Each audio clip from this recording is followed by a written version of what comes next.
Cette vidéo est en partenariat avec Atlantic Cards. Il s'agit d'une toute nouvelle boutique en ligne de cartes et accessoires Yu-Gi-Oh que vous pouvez retrouver au meilleur prix. D'ailleurs, n'hésitez pas à profiter du code YAMIRO3 qui vous donne 3% de réduction sur toute la boutique. Hey, bonjour à tous, c'est Yamiro, j'espère que vous allez bien les amis. Aujourd'hui, comme d'habitude, on se retrouve un jeudi pour une nouvelle sortie officielle prévue par Konami. Du coup, un très bon deck attendu de la part de beaucoup de fans et joueurs, c'est-à-dire évidemment, vous l'aurez compris, les fameux decks des dieux égyptiens qui sont arrivés dès aujourd'hui. Et du coup, c'est plutôt cool. On va s'ouvrir un deck de chaque pour que je puisse vous montrer un petit peu le contenu de chaque deck. Et également dans une prochaine vidéo, du coup, normalement qui sortira sûrement demain, le même jour est sorti le reprint de la boîte légendaire de Yu-Gi avec les 3 decks emblématiques. Donc je vous ferai un petit opening pour revoir un petit peu ce qu'il y avait à l'intérieur. On va pas perdre de temps, on va passer juste en bas pour que je vous montre un petit peu tous mes achats. Donc nous sommes en bas avec du coup les 2 decks magnifiques des dieux égyptiens. Évidemment je remercie mon partenaire Atlantic Cards qui m'a offert 2 decks supplémentaires. Et en plus de ça il y a 2 decks qui partiront directement chez vous les abonnés. Puisque il y a 2 personnes, je pense à Vincent et Julien, qui ont gagné justement 2 decks de structure, un de chaque sur les concours Instagram et YouTube. Et j'ai également commandé une boîte entière des decks des dieux parce que c'est quand même assez classe d'avoir ça dans sa collection. Avant de commencer cet opening, j'avais un clin d'œil tout particulier à faire à Pierre. Pierre qui m'a offert un item Yu-Gi-Oh, du moins qu'il a construit au lycée.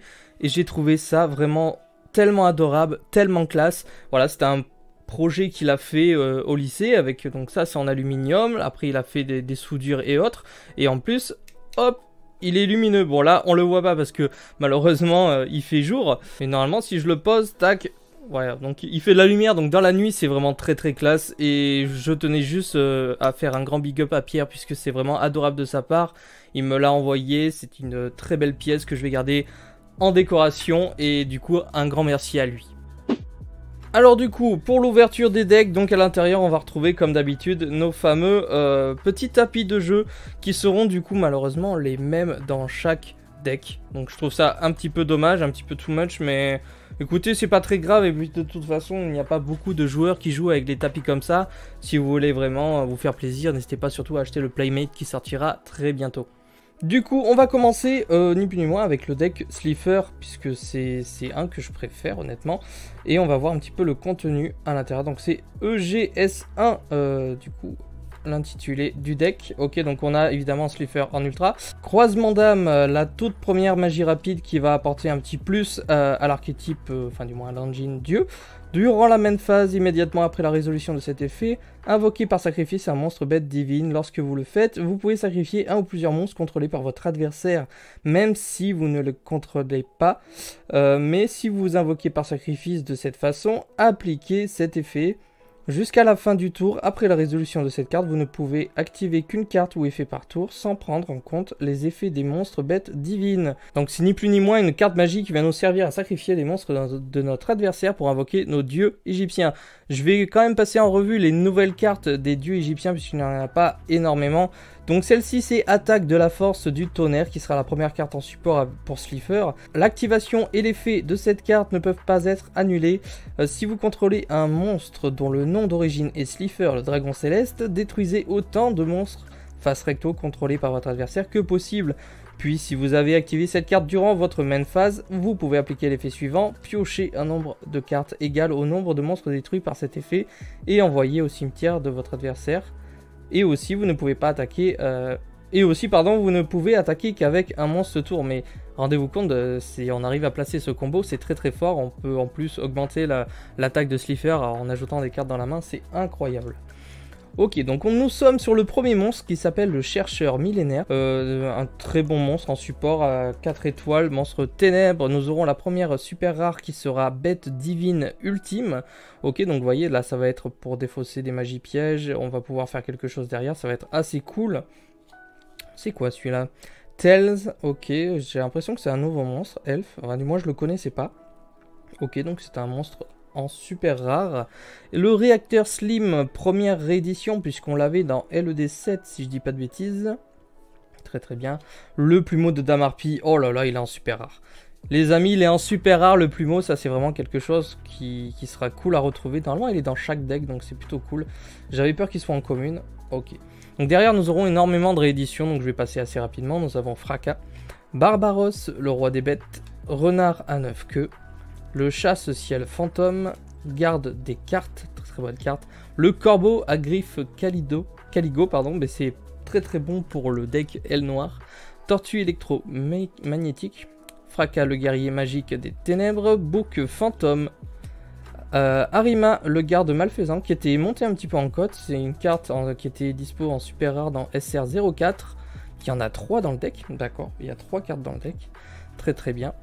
Duke Shade le seigneur des ombres sinistres, Vouivre horloge, ok, esprit TNI, on a vraiment beaucoup de cartes qui font ce spé, ni plus ni moins. Épée de révélation de la lumière qu'on connaît très bien, un Monster Reborn, le livre de la lune, très bonne carte à récupérer, contrôleur d'ennemis, un pot d'avarice également qui est une très bonne carte à récupérer, assaut des monarques, très bien, unité de ravitaillement, carte en avance, le vrai nom qui était disponible en ultra rare dans LED7 aussi, c'est plutôt cool de l'avoir déjà réédité en commune, code à usage unique, entre des ténèbres, ok. Pioche du destin qui était disponible en ultra dans du pot. Force de miroir, la première carte piège de ce deck, emblématique toujours. Avidité téméraire qui va nous permettre de piocher. Slim métallique pour nous défendre. Pomme d'or, ok, ça c'est également pour nous défendre et invoquer un jeton. Retour au front pour invoquer spécialement, pardon, encore une fois, un monstre. Et derrière nous avons 3 jetons dans ce deck, enfin 3 jetons, 3 cartes promotion avec la cour du roi, très bien, ok. Nickel. Du coup, pour Obélisque le Tourmenteur, eh bien, tout simplement sa fameuse carte. Donc là, on va retrouver Croisement d'âme qui sera exactement la même carte qu'il y avait. Et là, par contre, c'est le point du destin qui sera une carte qui va être spécifique pour Obélisque le Tourmenteur, pardon, parce que l'activation et l'effet de cette carte ne peut pas être annulé si vous contrôlez un monstre dont le nom d'origine est Obélisque le Tourmenteur. Annulez les effets d'un monstre à effet contrôlé par votre adversaire et si vous le faites, détruisez-le. Et si vous faites ça, le reste de ce tour, les effets du monstre ainsi que les effets activés et les effets sur le terrain de monstres du même nom d'origine sont annulés. Puis si vous avez activé cette carte durant votre main phase, vous pouvez appliquer cet effet, détruisez toutes les magies et pièges contrôlés par votre adversaire. C'est une carte assez compliquée à lire comme ça. Bon après il faut l'analyser, mais pour des jeunes joueurs, des nouveaux joueurs du moins, ça peut être assez compliqué parce que c'est quand même un deck qui vise des nouveaux joueurs. Nous aurons l'évolution de Dieu, ok, ce qui a l'air assez sympathique, ok, très bien. Mur de résistance de niveau, je ne connaissais pas du tout, je pense que c'est une nouvelle carte. Si un ou plusieurs monstres que vous contrôlez sont détruits au combat ou par un effet de carte de l'adversaire, ciblez un de ces monstres. Invoquez spécialement un ou plusieurs monstres depuis votre deck en position de défense afin que la somme de leur niveau soit égale au niveau du monstre, mais annulez leurs effets, ok. Ange 01, donc ça c'était les petits elfes très mignons, je trouve assez chou. Ok, Marmar en super rare, c'est une très vieille carte aussi, ça c'est une très bonne réédition. Le fameux plumeau de Dame Harpie que vous aurez dans tous les decks en super rare et qui va faire très mal. Momonga Agile, ça c'est une très bonne réédition, moi qui fais des decks de personnages, c'est une carte qui était en MRD si je dis pas de bêtises, ou MDM, en rare et qui était déjà assez compliqué à choper. Bazou le mangeur d'âme, ok, Cyber Dragon, encore un Momonga Agile, ah ben on en a 3, ben c'est parfait, au moins je suis refait. Le dragon squelette cuirassé, le super méga agile hamster, ça envoie du lourd quand même, attention. Mandragora, colonie du mal. Alors ce qui est bien, c'est que c'est pas du tout les mêmes rééditions d'un deck à l'autre. Donc au moins ça fait pas trop de doublons.